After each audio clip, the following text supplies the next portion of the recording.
बच्चे के साथ पढ़ाई कर पाना फ्रेंड्स एक तरह से ये मानो जंग जीतने के बराबर है। हर दिन सुबह की शुरुआत होती है वही भागदौड़ वाली ज़िंदगी और अपने बाबू की केयर के साथ में इनको नहलाना, इनकी केयर करना। बच्चे की बहुत ज़्यादा टाइम लग जाता है फ्रेंड्स, क्योंकि ये इतना भाग दौड़ करती है ना आजकल कि इनको रेडी करने में भी पूरा आधा घंटा लग जाता है, कभी कभी वो ज़्यादा ही टाइम लग जाता है। मेरा बेटा इतना परेशान करता है ना फ्रेंड्स। आई थिंक बच्चे सबके ही ऐसे ही होते हैं, उनको हर चीज़ खेलने के लिए चाहिए, कोई भी तेल, क्रीम, पाउडर, और बार बार इनको देखना पड़ता है कि ये कोई चीज़ खा तो नहीं रहे हैं, क्योंकि इनको क्रीम वगैरह लिक कर लेते हैं। तो फ्रेंड्स बच्चों का रहता ही है कि उनको देखना ही पड़ता है। फिर उसके बाद में इनके कपड़े वॉश करना, फिर दिन भर इनको खिलाना पिलाना सुलाना। फ्रेंड्स काफ़ी डिफ़िकल्ट काम है, लेकिन लगता है कि चलो धीरे धीरे बड़े भी हो रहे हैं और हम अपनी स्टडी को भी कंटिन्यू कर पा रहे हैं। तो टास्क तो है ही फ्रेंड्स, आसान नहीं है इतना जितना दिखता है, क्योंकि अगर पूरी जर्नी मैं आपको दिखाऊँ ना एक दिन की सुबह से शाम तक, तो लगता है पता नहीं वीडियो कितना लंबा हो जाएगा। तो वही शॉर्ट में आपको दिखाने की कोशिश करती हूँ मैं कि मैं कर सकती हूँ तो आप भी अपने लिए कर सकते हो फ्रेंड्स। लेकिन लगता ये है फ्रेंड्स कि आज शुरुआत नहीं करी तो काफ़ी पीछे रह जाएंगे, क्योंकि एक सपना था हमेशा से ही। शादी हो गई बीच में, फिर बच्चा भी आ गया। तो जो होता है अच्छे के लिए ही होता है, भगवान जी जो कर रहे हैं स्ट्रॉन्ग बनाने के लिए ही कर रहे हैं। अब मदरहुड के साथ में हम अपनी फ्यूचर के लिए भी मेहनत कर रहे हैं कि आगे चल के एक अपनी भी जॉब होगी। हस्बैंड जी का भी फुल सपोर्ट है, वो भी जितनी हो सकता है उनसे मदद करवा देते हैं। तो नहाने के बाद में फिर मुझे खाना कंप्लीट करना था, तो बॉडी साथ नहीं देती फ्रेंड्स। साफ़ सफाई कपड़े वगैरह करते करते बाबू के पीछे भागते भागते बिल्कुल ही एनर्जी लो हो जाती है।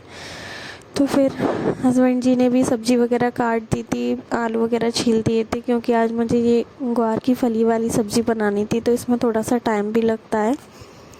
तो ऐसे करके मैं अपने कामों को मैनेज कर लेती हूँ फ्रेंड्स। सबसे ज़्यादा अच्छी बात ये है कि फ्रेंड्स सक्सेस होने के बाद में तो हर कोई सपोर्ट करता है, लेकिन उससे पहले अगर आपको किसी का सपोर्ट मिल रहा है ना, तो वो आपके लिए भगवान के बराबर है। तो मेरे लिए तो सपोर्ट जो भी है मेरी स्टडी के लिए मेरे हस्बैंड का ही है, उसके अलावा और किसी का नहीं है।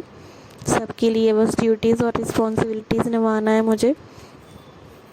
हालांकि हस्बैंड जी भी शॉप पे चले जाते हैं तो वो भी ज़्यादा नहीं करवा पाते, लेकिन जितना उनसे हो सकता है बाबू को सुला देते हैं, कभी कभी उसको नहला देते हैं, मैं रेडी कर देती हूँ। मतलब है उनका सपोर्ट फ्रेंड्स। तो मैं ये नहीं कह सकती कि मैं अकेली कर रही हूँ। जब तक मैं खाना कंप्लीट कर रही थी तो वो बाबू को ले गए थे बाहर थोड़ा सा खिलाने के लिए, क्योंकि वो गैस वैस पे आ जाता है, उसका ऐसा ही है।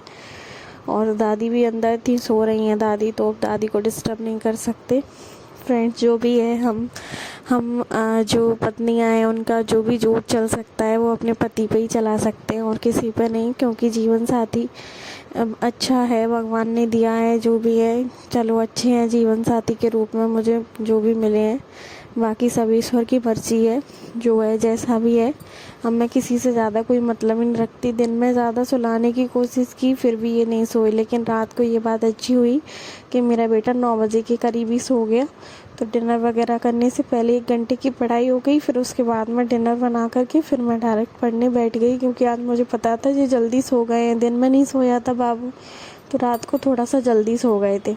तो सोचा था कि आज आराम से पढ़ूंगी 2:30-3 बजे तक, जितना मेरे में कैपेसिटी है उतना। आज मैंने टारगेट सेट किया था कि मुझे हिंदी और इंग्लिश की जो भी पेडागोजी की मैराथन सेशन है, हिंदी का तो मेरा कंप्लीट हो गया था, लेकिन उसके PYQs करने थे मुझे। मानसी मैम से ही मैं कर रही हूँ फ्रेंड्स, तो वो मैंने कंप्लीट करने का टारगेट रखा था कि आज मैं अपना पूरा करूँगी। तो हो गई थी पढ़ाई 2.5 घंटे की, तो हो गई थी 2.5 से 3 घंटे की आराम से हो गई थी। और बच्चा सो रहा होता है ना फ्रेंड्स, और रात में शांति का भी माहौल रहता है, तो अच्छे से फोकस होके मैं पढ़ लेती हूँ। क्योंकि सुबह उठ के पता है फिर टाइम नहीं मिलना, फिर काम में लगना है वही करके। तो मुझे लगता है कि रात को मैं जितना टाइम दे सकूँ उतना दे लूँ, क्योंकि एग्ज़ाम पास में तो लग रहा है फ्रेंड्स कि थोड़ा भले ही कम सो लूँ, लेकिन मुझे एग्ज़ाम क्वालिफाई करना है। तो मैं अपनी मेहनत में कोई कमी नहीं रखना चाहती हूँ, जितना हो सके उतना पढ़ने पे ही लगता है कि तुरंत जैसे भी थोड़ा सा भी टाइम मिले तुरंत अपना लेक्चर वगैरह लेने लगते हैं, रिवीजन जो भी करना होता है वो करने लगते हैं। अब देखो महाराज जग गए, 2 बजे ही इनकी नींद खुल गई। इनको पता चल जाता है कि मम्मा नहीं सो रही है मेरे पास में, तुरंत अपना खेलने लग गए। ये बहुत बेकार आदत है मेरे बाबू की। जैसे ही इनको मम्मा अपने पास में नहीं दिखती हैं तुरंत खड़े हो जाते हैं, उठ करके बैठ जाते हैं कि मम्मा कहाँ गई हैं। तो बस फ्रेंड्स, इनको सुलाएंगे अब, और इसी के साथ में गुड नाइट, राधे राधे। मिलते हैं कल की वीडियो में, तब तक के लिए take care, bye bye friends.